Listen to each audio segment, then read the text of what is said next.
in the Asia-Pacific, there are rising tensions over a possible Chinese invasion of Taiwan, leading to Japan's building up of its armed forces in the region. CBN's Chuck Holton has this report from a Japanese island with an uncertain future.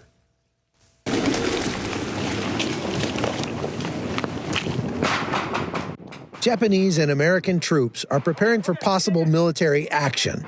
These joint exercises, which took place in June, are the largest held on Japanese soil since World War II. Increasing threats from China have the entire Pacific Rim worried the Red Army could soon move on Taiwan, less than 140 miles from Japan's shores. In the same area, Chinese Coast Guard ships have been encroaching on Japanese waters almost weekly. As a counter, U.S., Japanese, and Philippine Coast Guard ships also held maneuvers in June. Ishigaki Island, a popular Japanese tourist destination, could soon become a battleground. This year will be the biggest year for tourists here on Ishigaki Island that they've seen since COVID. And that's a really good thing for the economy of the island. But what the people that live here are most worried about is an influx of another kind of people caused by an attack on Taiwan.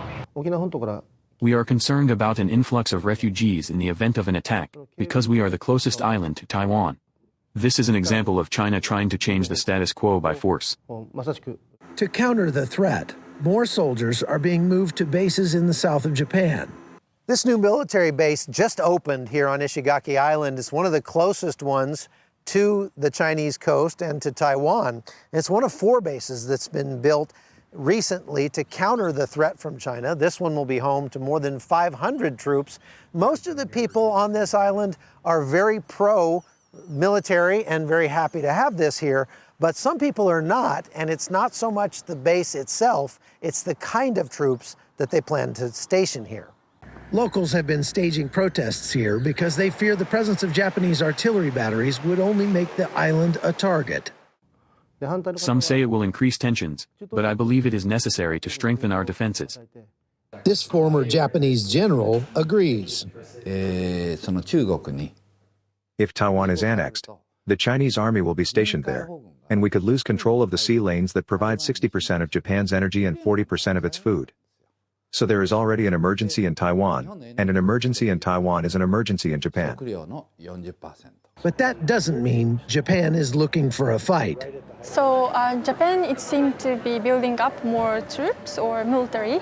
But if you were to ask any of those people visiting Yasukuni Shrine and came here to pray for the warriors, their minds, they don't think about war.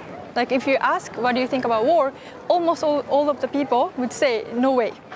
So it's not like, oh, we wanted to fight. No, we want peace.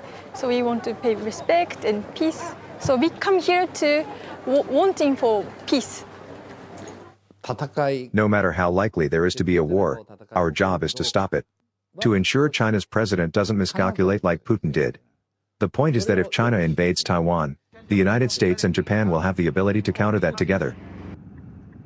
Chuck Holton, CBN News, Tokyo. Thanks, Chuck Gordon. It's pretty significant to see Japan's pacifist posture change to this buildup in the region.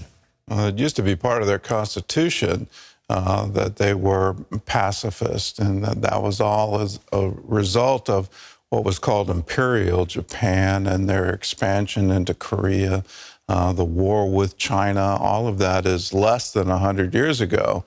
And you look at it and go, boy, things have really changed. You start seeing Japan militarize.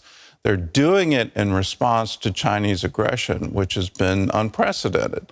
You know, the number of air raids, the number of ships that are trying to block shipping lanes, all of this is happening at the same time because President Xi in China wants to annex Taiwan. And they, instead of doing it peacefully, instead of honoring two systems, one country, what the great promise was for Hong Kong, all of that is gone, and Taiwan has no hope that they would be able to keep their democracy under Chinese rule.